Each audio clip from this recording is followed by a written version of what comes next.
இல்லாத அனாதையா இருந்த எனக்கு அந்த கடவுள் தான் இந்த குழந்தையை எனக்கு துணையா அமைச்சிருக்காருன்னு நினைச்சு அன்னையில இருந்து இன்னைக்கு வரைக்கும் அவளை ஏன் குழந்தையா நினைச்சுதான் வளர்த்துக்கிட்டு இருக்கேன். எங்களை பொறுத்த வரைக்கும் நீங்க தாமா என் கடவுள். கடவுளா உங்க ரூபத்துல வந்து என் குழந்தைய காப்பாத்தி கொடுத்துருக்குதுமா. ஆனா என்னைக்கு இருந்தாலும் இப்படி ஒரு நாள் வரும்னு எனக்கு தெரியும் சார். நான் எல்லாத்துக்கும் தயாரா தான் இருந்தேன். அதே மாதிரி நீங்க வந்துட்டீங்க.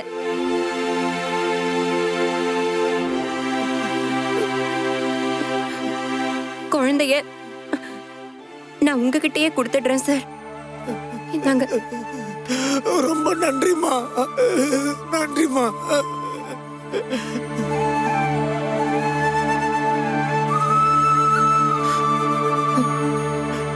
குழந்தை என்னை விட்டு கண்டிப்பா உங்ககிட்ட வரமாட்டா.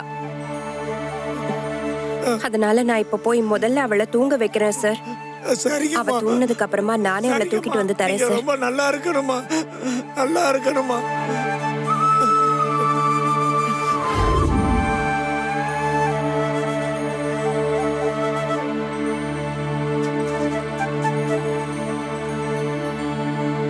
ஜனனி, அம்மா இந்த பாலை குடிமா.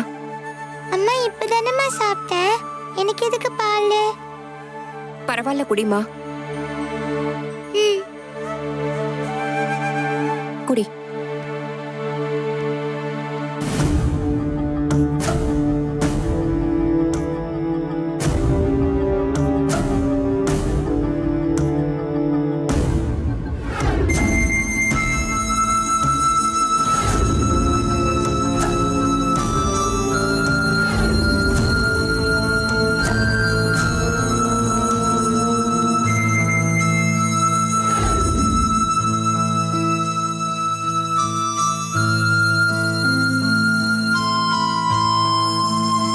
என்னை பத்தி கேட்டா நான் ஊருக்கு போயிருக்கிறதா சொல்லிடுங்க. கொஞ்ச நாளைக்கு அடம் பிடிப்பா சார். அப்புறம் அவளே புரிஞ்சுக்கிட்டு பழகிடுவா.